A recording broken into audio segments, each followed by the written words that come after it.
Hujan turun sejak subuh, menimpa genting rumah tua yang telah ditempati keluarga Prameswari selama lebih dari 30 tahun.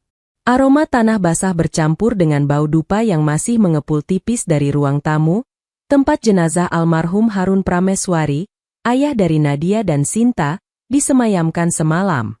Kini, setelah pemakaman selesai, rumah itu perlahan-lahan kembali sunyi.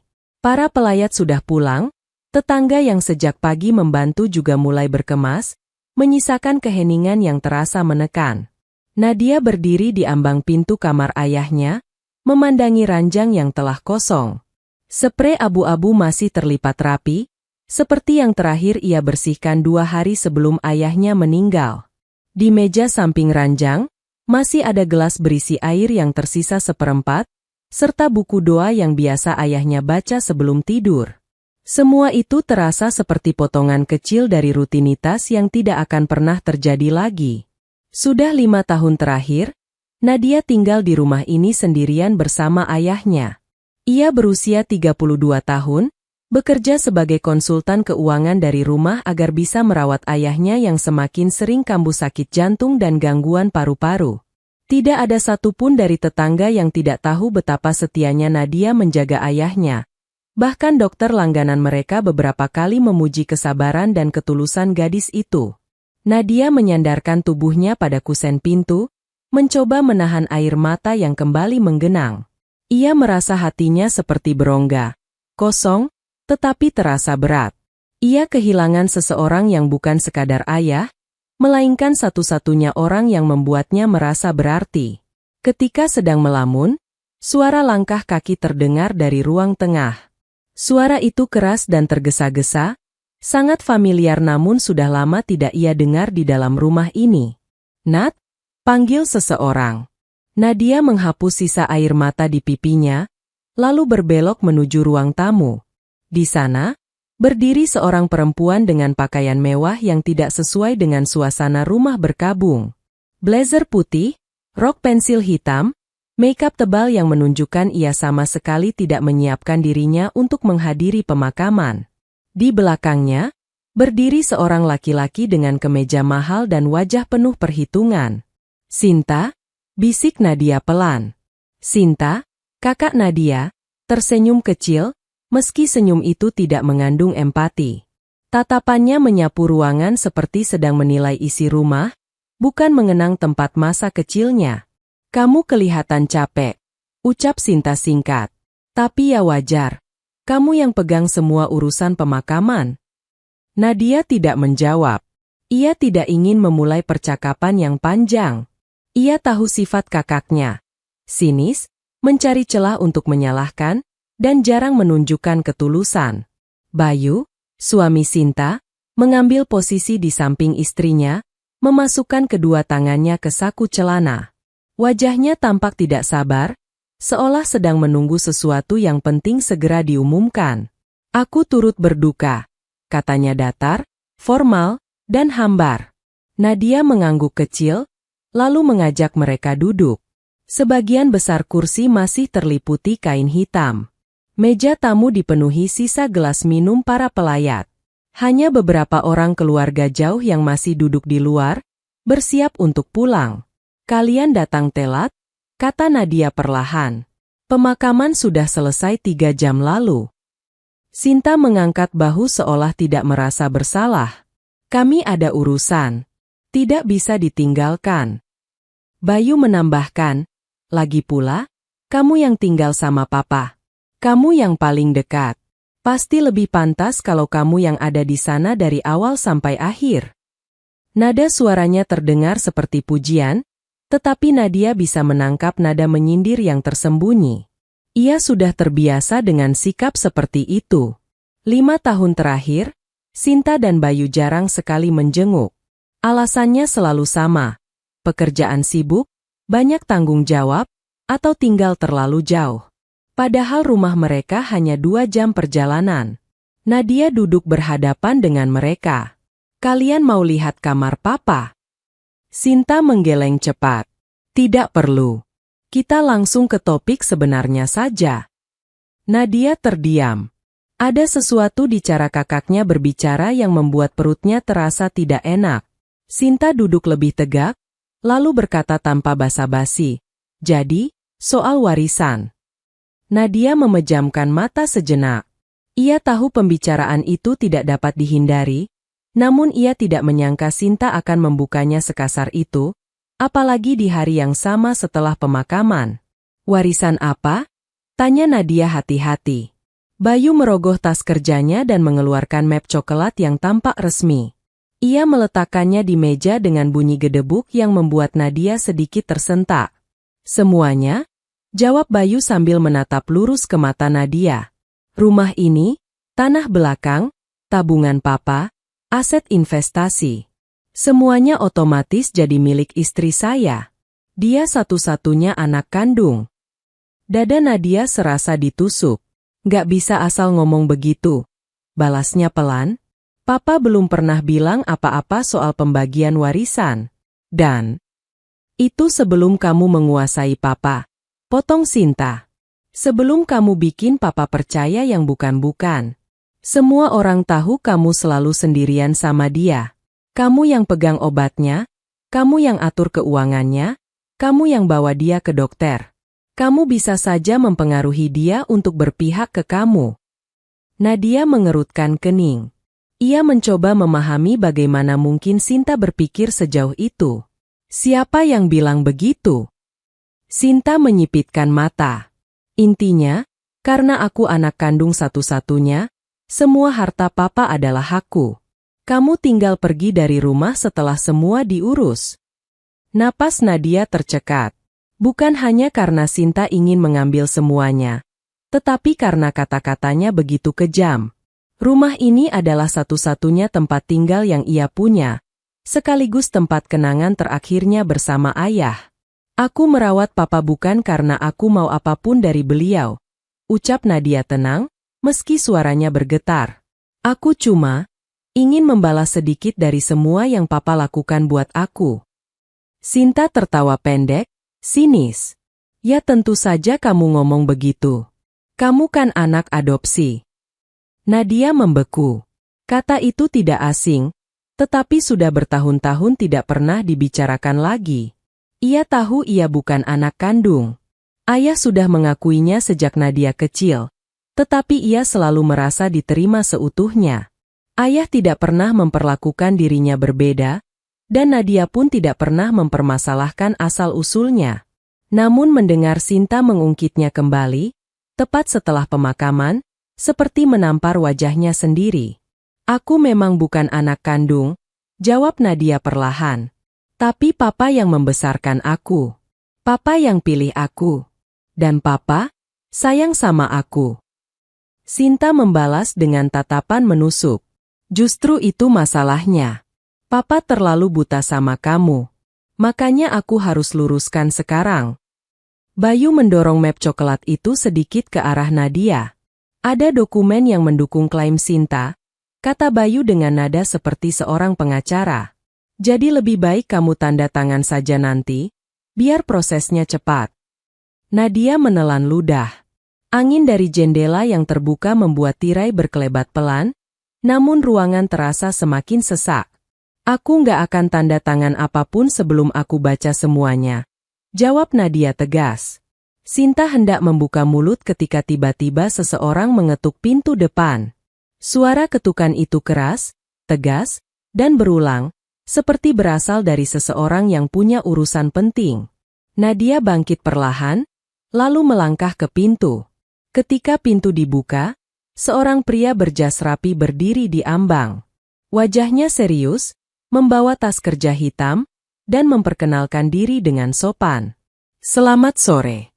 Saya Arman, notaris pribadi almarhum Harun Prameswari. Saya datang untuk membacakan surat wasiat." Ruangan tamu kembali dipenuhi ketegangan ketika Arman, notaris almarhum Harun, duduk di kursi yang tadi ditempati para pelayat. Ia meletakkan tas kerjanya di samping, mengeluarkan sebuah map hitam tebal, dan menatap seluruh orang yang hadir, Nadia, Sinta, dan Bayu. "Sebelumnya, saya turut berduka cita atas kepergian Pak Harun," ucap Arman dengan suara tenang. Beliau klien kami selama 13 tahun terakhir. Saya datang atas permintaan beliau sebelum sakitnya semakin parah. Sinta memutar bola mata, tampak tidak sabar. Langsung saja, Pak. Kami semua capek. Lagi pula, saya yakin isinya tidak terlalu rumit. Papa cuma punya 2 anak. Arman tersenyum kecil, tetapi tidak menanggapi komentar itu. Ia membuka map hitam tersebut dan mengeluarkan beberapa dokumen yang telah distempel dan ditandatangani. Nyonya Sinta, katanya perlahan, saya di sini untuk membacakan surat wasiat resmi yang dibuat almarhum. Surat ini dibuat dan ditandatangani 6 bulan lalu, di hadapan 2 saksi serta pejabat pengesahan. Bayu mengangkat alis. 6 bulan lalu? Kenapa kami tidak diberitahu? Karena itu permintaan almarhum, jawab Arman sopan. Beliau ingin memastikan prosesnya tidak menimbulkan konflik sebelum waktunya. Suara Sinta mendesis pelan. Ini pasti ide Nadia. Nadia menunduk, mencoba menahan emosi. Ia bahkan tidak tahu ayahnya membuat surat wasiat. Arman membersihkan kacamatanya sejenak, lalu mulai membaca. Saya, Harun Prameswari, dalam keadaan sadar dan sehat secara hukum, dengan ini menyatakan kehendak terakhir saya mengenai pembagian seluruh harta yang saya miliki. Ruangan sunyi. Hanya suara hujan yang terdengar memukul atap.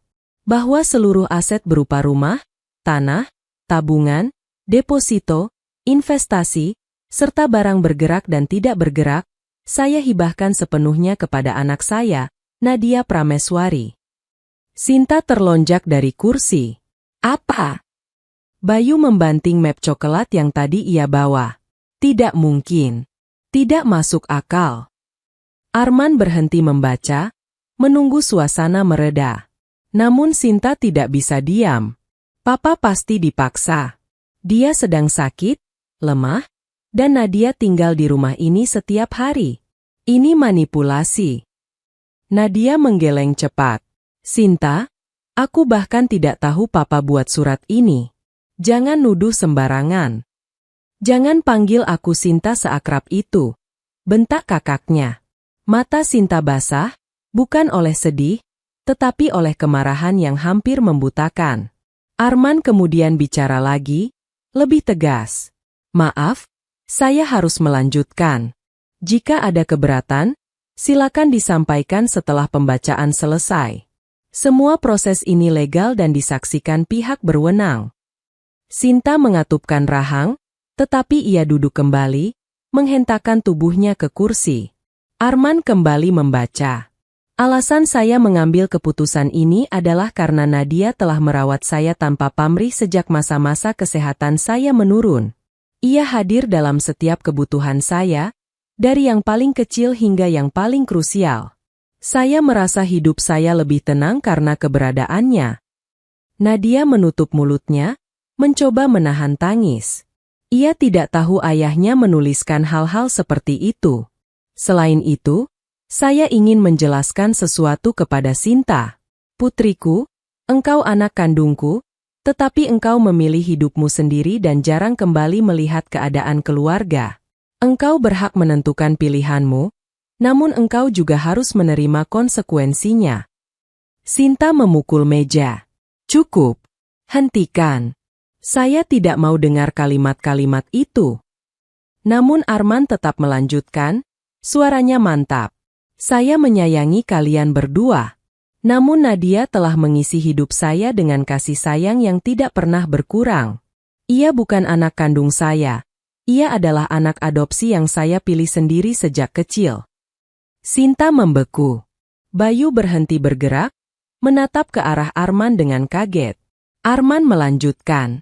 Dan karena saya yang memilihnya, saya juga memilih untuk menyerahkan seluruh harta saya kepadanya, sebagai bentuk penghargaan atas segala pengorbanannya.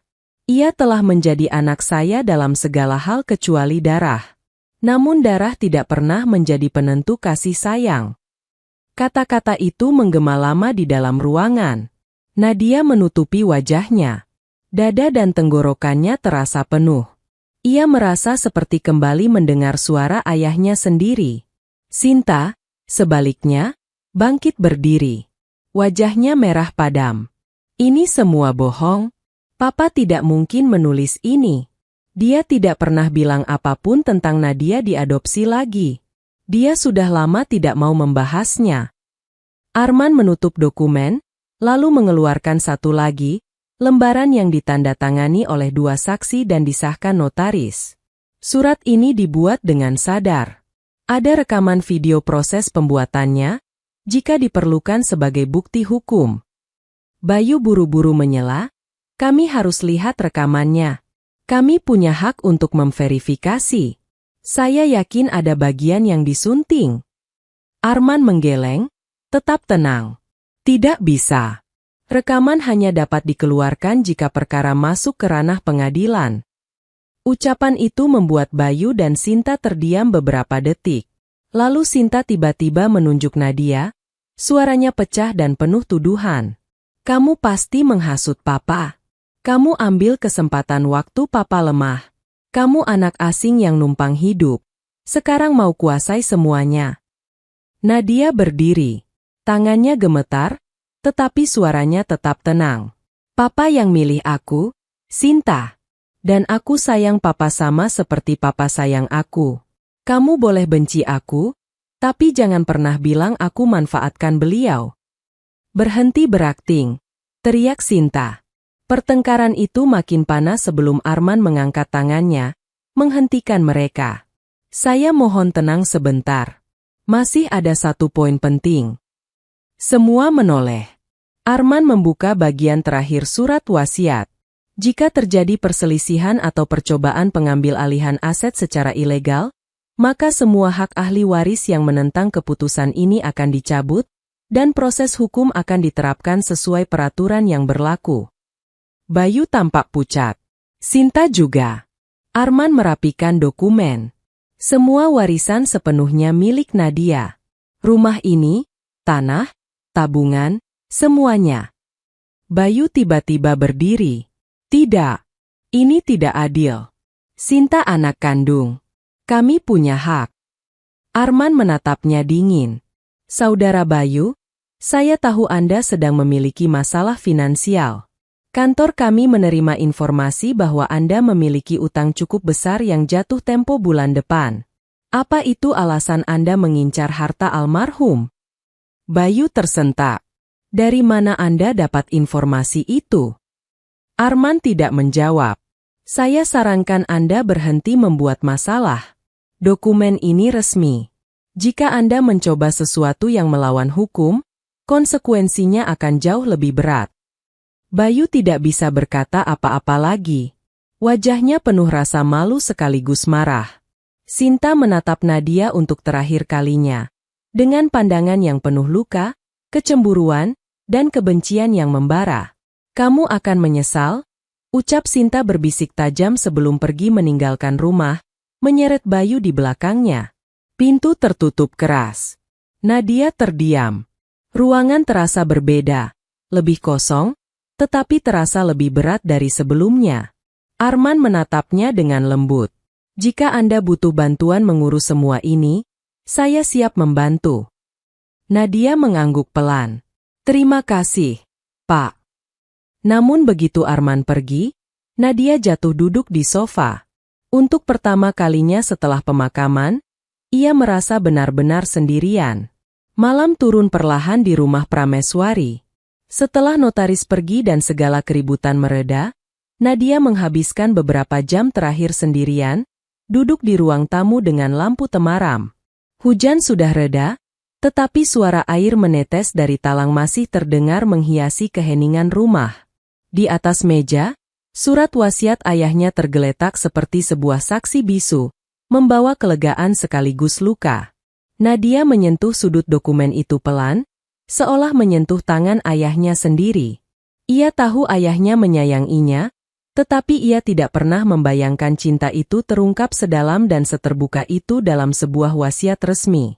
Kata-kata yang tertulis membuatnya kembali merasakan hangatnya kebersamaan mereka.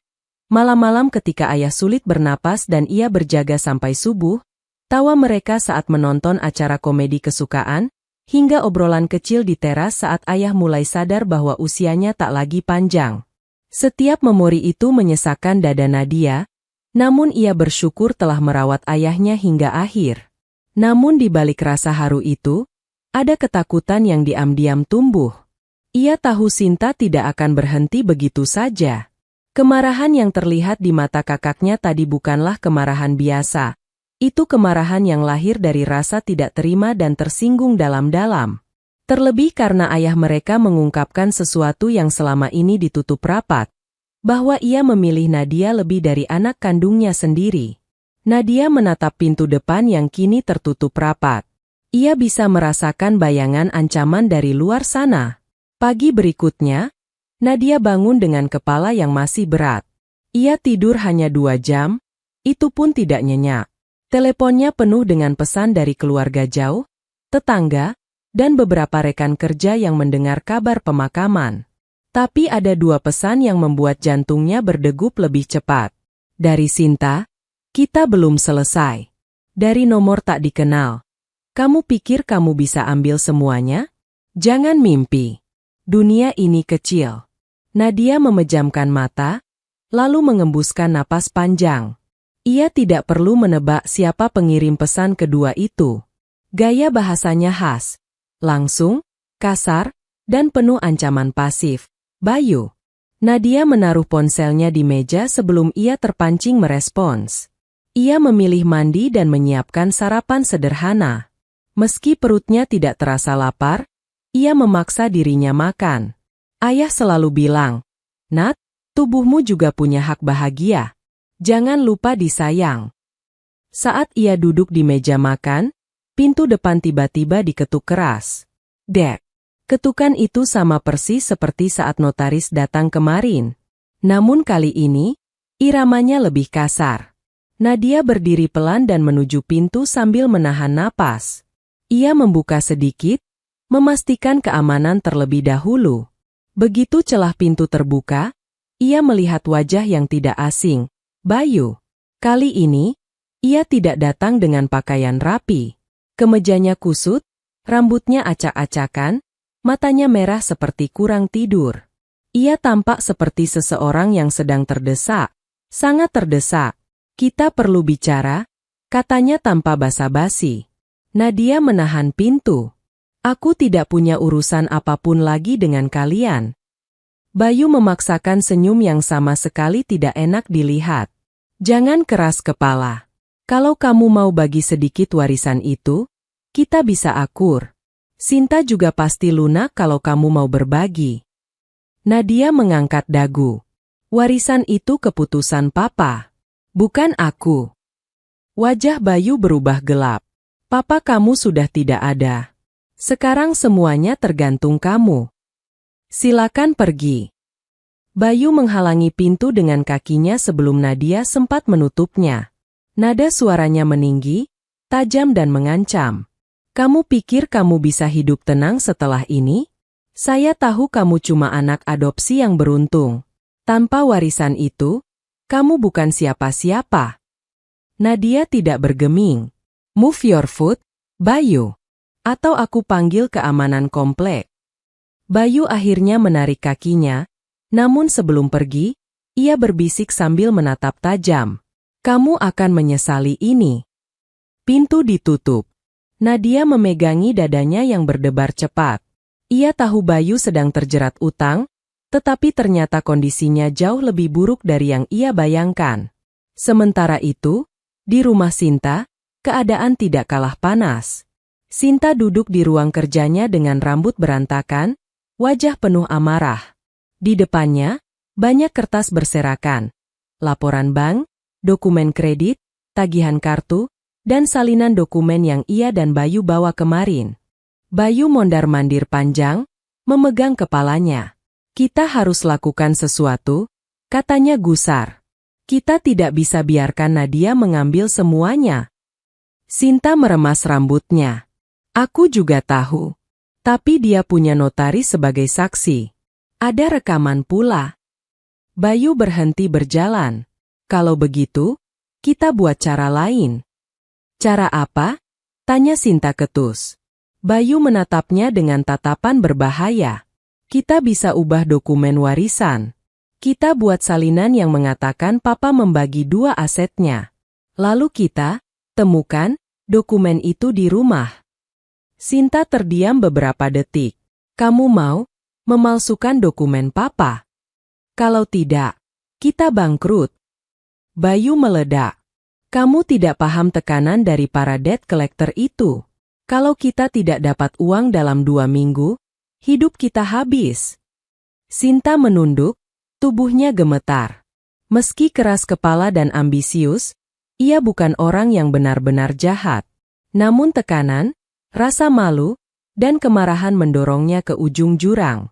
Kalau masalahnya cuma uang, gumam Sinta pelan, kita bisa jual rumah kecil yang mama tinggalin dulu. Tidak cukup. Utang kita hampir 1 miliar. Sinta. Sinta menutup wajahnya. Aku benci ini. Aku benci semuanya. Bayu berjalan ke meja, mengambil dokumen asli yang mereka bawa namun tidak relevan. Ia meletakkan kertas kosong baru. Biar aku urus. Kamu tinggal tanda tangani nanti. Tidak akan ada yang tahu. Sinta terdiam lama sebelum akhirnya mengangguk, kalah oleh rasa takut dan putus asa. Baik, asal kita tidak ketahuan. Bayu tersenyum puas. Sayangnya, apa yang mereka tidak tahu adalah bahwa setiap langkah mereka dimonitor. Seorang tetangga yang kebetulan sering melihat Bayu didatangi debt collector sudah mulai curiga sejak awal, dan ia menaruh perhatian pada gerak-gerik keluarga itu. Konflik yang awalnya hanya soal warisan kini perlahan berubah menjadi skandal hukum yang siap meledak kapan saja. Di rumah yang lain, Nadia duduk di kamar ayahnya, membuka laci meja kecil di samping ranjang. Ia menemukan sebuah buku catatan kulit yang dulu sering dipakai ayahnya untuk menulis hal-hal penting. Dengan tangan yang masih gemetar, ia membuka halaman pertama. Tulisan tangan ayahnya yang khas, miring sedikit ke kanan, memenuhi halaman. Nadia, jika kau menemukan ini, berarti aku sudah tidak ada lagi di sisimu. Aku ingin kau tahu, kau adalah keputusan terbaik dalam hidupku. Terima kasih untuk menghadirkan cinta yang tidak pernah aku bayangkan sebelumnya. Nadia menutup mulutnya, menahan tangis. Ia tahu satu hal, apapun yang terjadi setelah ini, ia akan melindungi warisan ayahnya, bukan karena harta itu, tetapi karena cinta dan pengorbanan yang melekat di dalamnya. Namun perang baru saja dimulai. 3 hari berlalu sejak pembacaan wasiat. Rumah Nadia tetap sunyi, tetapi ketenangan itu terasa rapuh, seolah hanya menunggu sesuatu pecah sewaktu-waktu. Ia berusaha menjalani hari seperti biasa, bekerja secara remote sambil membereskan barang-barang peninggalan ayahnya. Namun pagi itu, saat ia sedang menyapu teras, sebuah mobil hitam berhenti mendadak di depan rumah. Pintu mobil terbuka, dan 2 pria bersetelan rapi keluar. Mereka berjalan dengan langkah mantap ke arah gerbang. Nadia langsung curiga. 2 pria dengan setelan sama? Terlalu formal untuk tamu biasa.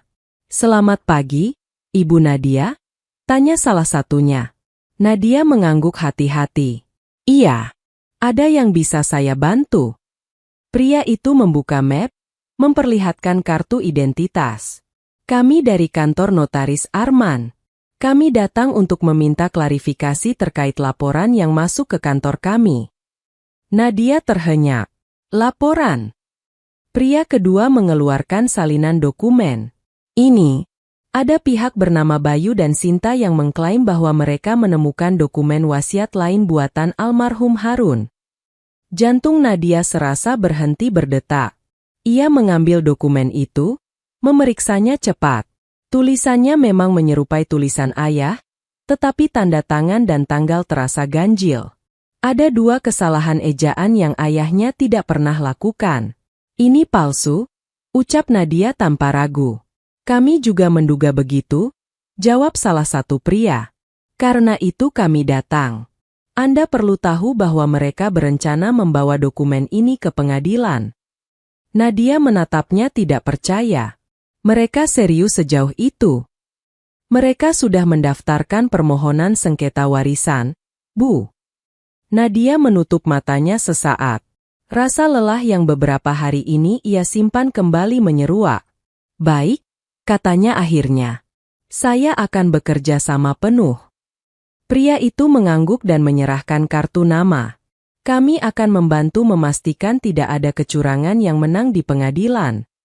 Mobil mereka berlalu pergi, meninggalkan Nadia yang masih terpaku di depan gerbang.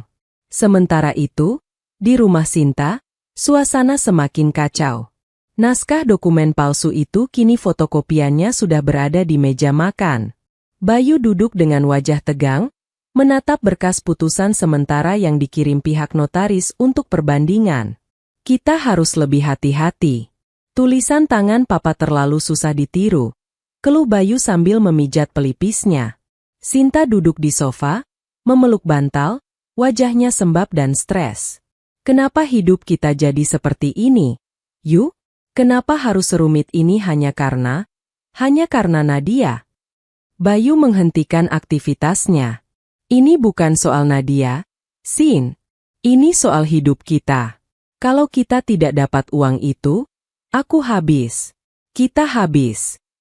Sinta menatap suaminya lama. Ada bagian dari dirinya yang ingin berhenti, menyerah saja pada kenyataan. Tapi rasa malu menguasai pikirannya. Bagaimana mungkin ia menerima bahwa ayahnya lebih memilih anak adopsi? Kalau papa tidak tulis itu semua, Sinta menggertakkan gigi. Kalau saja dia, ya Tuhan. Bayu berjalan ke arahnya, mencengkeram kedua bahunya. Sinta, dengar. Kita sudah mulai ini. Tidak bisa mundur. Kalau kita berhenti sekarang, kita bukan cuma kehilangan warisan. Reputasi kita tamat. Dan utangku, mereka bisa datang kapan saja. Sinta menutup wajahnya. Aku takut, Yu. Bayu menghela napas panjang. Aku janji semuanya akan baik-baik saja. Kita hanya harus membuktikan bahwa dokumen itu asli. Saat ia berpaling, seorang tetangga yang berjalan di depan rumah kebetulan melihat mereka dari jendela yang terbuka. Ekspresi terkejut tetangga itu tidak luput dari perhatian Sinta. Yu, ada Bu Suryani lihat ke sini, bisik Sinta. Bayu memaki pelan. Sial. Ketetanggaan memang kadang lebih berbahaya dari media massa. Sore harinya, telepon Nadia berdering. Nama yang muncul membuatnya langsung waspada. Pak Arman. Nyonya Nadia. Suara Arman terdengar lebih serius dari sebelumnya. Anda harus datang ke kantor besok. Ada perkembangan baru. Nadia duduk di meja makan, jari-jarinya mengetuk permukaannya tanpa sadar. Perkembangan apa, Pak? Bukan hanya soal dokumen palsu. Kami menerima laporan bahwa ada pihak yang mencoba mengakses data rekening almarhum secara ilegal. Nadia membeku. Apa? Bayu? Kami tidak dapat menyebut nama pasti sebelum bukti lengkap. Namun sistem bank mengidentifikasi percobaan masuk berkali-kali dari IP address yang sama. Kami sedang melacak detailnya. Nadia tidak percaya antara ngeri dan marah. Kenapa mereka begitu jauh? Karena tekanan finansial, Nyonya. Dan, Arman berhenti sejenak. Ketamakan bisa membuat seseorang melakukan apapun. Setelah menutup telepon, Nadia duduk lama sekali tanpa bergerak. Ia menghela napas panjang, mencoba mengumpulkan ketenangan yang tersisa. Ia mulai menyadari sesuatu, skandal ini bukan sekadar perebutan warisan. Ini akan menjadi kasus hukum yang bisa menghancurkan reputasi keluarga mereka. Dan ia harus kuat. Malam itu, saat Nadia duduk di ruang keluarga sambil mencoba membaca ulang surat wasiat, tiba-tiba terdengar suara notif pesan masuk. Satu pesan. Dari nomor yang sama seperti sebelumnya. Kamu kira kamu menang? Permainan baru saja dimulai. Nadia memeras napas yang sesak di dada. Ia menatap layar ponsel itu lama sekali, lalu bangkit dan masuk ke kamar. Di meja rias, ada foto dirinya bersama ayah, diambil 3 tahun lalu. Ayah tersenyum sambil memegang gitar lamanya. Sementara Nadia duduk di sampingnya tertawa lepas. Ia menyentuh bingkai foto itu. "Pak," bisiknya lirih. "Aku nggak tahu kenapa mereka bisa sekejam ini. Tapi aku bakal jaga semua warisan Papa. Bukan karena hartanya, tapi karena Papa." Di luar, angin berhembus lewat celah jendela. Tirai bergoyang pelan, seolah ada kehadiran yang menenangkan di dekatnya. Namun Nadia tahu, ini bukan waktunya menenggelamkan diri dalam kesedihan. Pertarungan baru saja dimulai. Keesokan harinya, office building tempat Arman bekerja ramai oleh aktivitas seperti biasa. Nadia tiba membawa map berisi semua dokumen yang ia punya. Begitu ia masuk ke ruang pertemuan, ia terkejut melihat beberapa orang sudah hadir. Arman, seorang pengacara lain, serta 2 penyidik dari kepolisian. Arman menyilakan Nadia duduk. "Kita percepat prosesnya. Ada bukti bahwa dokumen palsu itu dibuat dengan software editing, bukan tulisan tangan asli. Kami menemukan metadatanya." Salah satu penyidik mengangguk. Dan ada saksi yang sudah memberi pernyataan bahwa Bayu pernah terlihat beberapa kali didatangi debt collector di lingkungan rumahnya. Nadia tidak kaget. Tapi ia semakin sedih mendengar semua ini. "Saya tidak bermaksud menjebloskan mereka ke penjara. Tapi tindakan mereka sudah melanggar hukum," jawab penyidik tegas. "Penghilangan hak ahli waris, pemalsuan dokumen, dan percobaan akses ilegal ke rekening bank. Itu bukan hal sepele." Nadia merasa berat. Ia tidak ingin terjadi pertumpahan keluarga seperti ini. Namun ia juga tidak bisa membiarkan tindakan kriminal dibiarkan. Arman menatapnya iba. "Kami akan mengurus semuanya. Anda tidak sendirian." Untuk pertama kalinya setelah pemakaman, Nadia merasakan sedikit ketenangan. Namun ketenangan itu hanya bertahan beberapa saat. Karena telepon penyidik tiba-tiba berbunyi, dan ekspresinya berubah drastis. "Ada laporan baru," katanya cepat. "Seseorang mencoba kabur dari rumah belakang." Tetangga melihat Bayu membawa koper dan berlari keluar lewat gang. Nadia menatapnya dengan mata membesar. "Dia mau kabur?" "Sangat mungkin," jawab penyidik. "Dan kami harus segera bergerak." Nadia berdiri perlahan, merasakan seluruh tubuhnya lemas. Konflik yang dimulai dari warisan kini berubah menjadi krisis besar yang bisa merobek hubungan keluarga sampai ke akar-akarnya. Dan belum ada yang tahu bagaimana semua ini akan berakhir. 5 tahun berlalu sejak badai itu mereda. Dalam rentang waktu itu, hidup Nadia berubah perlahan namun pasti, bukan karena harta warisan yang ia menangkan secara sah, melainkan karena ia akhirnya menemukan ruang untuk bernapas setelah bertahun-tahun hidup dalam ketegangan keluarga. Musim hujan baru saja mulai ketika Nadia berdiri di depan jendela rumah kecilnya di daerah Tangerang Selatan. Rumah itu tidak mewah, halaman mungil, dinding berwarna krem, dan aroma seduhan kopi arga yang setiap pagi memenuhi dapur. Tetapi bagi Nadia, rumah ini adalah pengejauhan tahan dari amanah terakhir ayahnya. Membangun keluarga yang hangat, stabil, dan penuh cinta. Di ruang tengah, seorang anak laki-laki berusia 3 tahun berlari dengan langkah kecil yang masih agak goyah. "Bunda, lihat, burung," serunya sambil menunjuk ke halaman. Nadia tertawa kecil. "Iya, itu burung pipit. Jangan dikejar, nanti terbang." Anak itu, Damar, buah hatinya, tertawa keras, lalu kembali berlari ke pelukan Arga yang baru saja keluar dari dapur sambil membawa 2 cangkir kopi dan 1 cangkir kecil berisi susu hangat. "Pagi, sayang," ucap Arga sambil mencium dahi Nadia. "Pagi. Kamu sudah buat susu Damar?" tanya Nadia. "Sudah. Anak bujang kita ini bangun duluan, minta ditemani bikin menara dari balok." Damar dengan antusias mengangguk, meski ia belum sepenuhnya mengerti apa yang sedang dibicarakan kedua orang tuanya. Nadia memandangi mereka berdua, dan setiap kali ia melakukan itu, ada rasa hangat yang muncul di dadanya, perpaduan syukur dan ketenangan yang dulu terasa asing baginya. Setelah sarapan, Arga berangkat bekerja.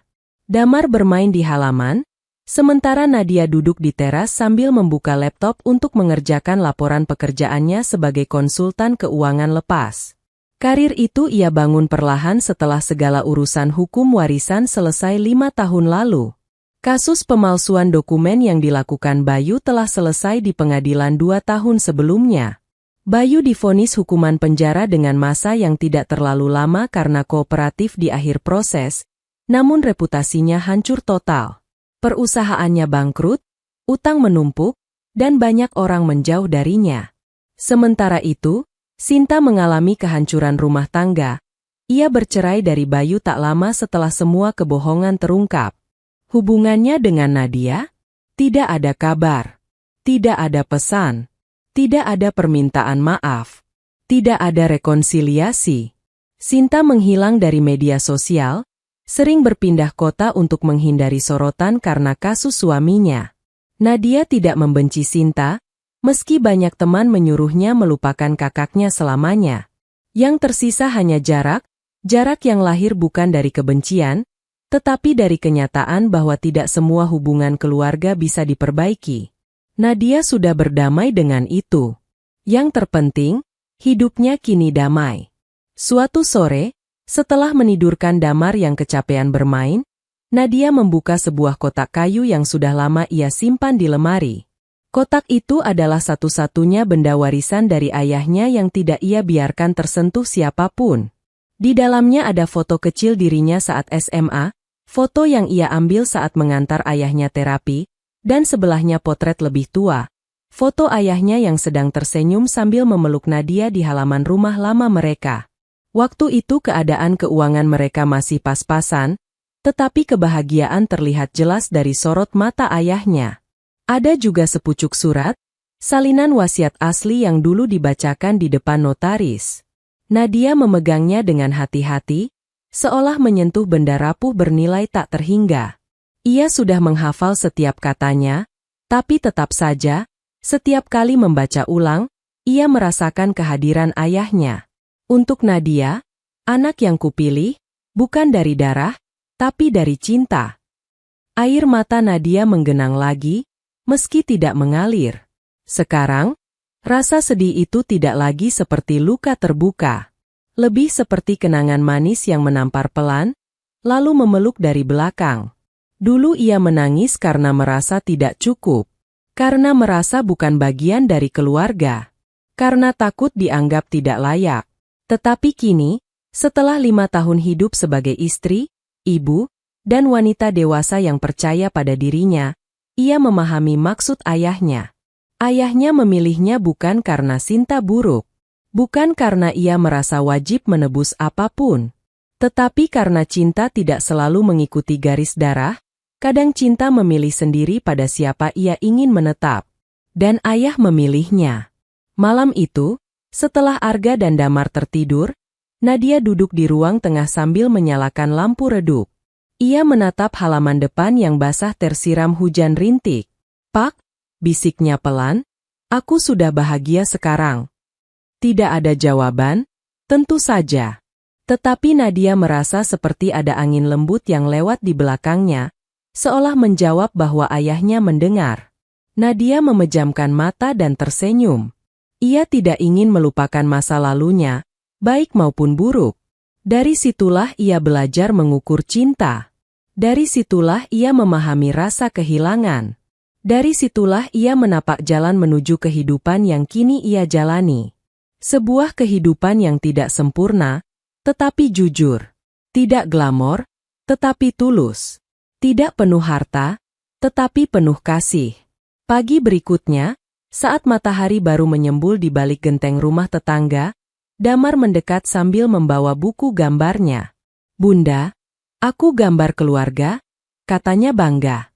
Nadia melihat gambar sederhana itu, lingkaran-lingkaran kecil dengan tangan seperti lidi. Ada 3 orang, seorang pria, seorang wanita, dan seorang anak. Semuanya tersenyum. "Ini kita?" tanya Nadia. "Iya, Bunda, Ayah, dan Damar," jawabnya ceria. Nadia mengusap kepala anaknya, lalu memeluknya erat. Untuk pertama kalinya dalam hidup, ia benar-benar merasa lengkap. Sebab kebahagiaan yang ia miliki sekarang bukanlah sesuatu yang direbut dari orang lain, atau dimenangkan dalam pertempuran panjang. Kebahagiaan ini tumbuh dari dalam, dari luka yang sembuh, dari ketulusan yang tidak goyah, dan dari keputusan untuk tetap mencintai meski pernah diperlakukan tidak adil. Ayahnya benar, keluarga bukan dibentuk oleh garis lahir. Keluarga dibentuk oleh mereka yang tidak menyerah untuk saling menjaga. Dan kini, Nadia telah menemukan keluarganya sendiri, yang ia lindungi, yang ia cintai, yang ia bangun dengan segala yang pernah ia pelajari dari masa lalu, termasuk dari orang yang dulu menyakitinya, dan dari ayah yang mencintainya tanpa syarat, tanpa syarat, tanpa syarat.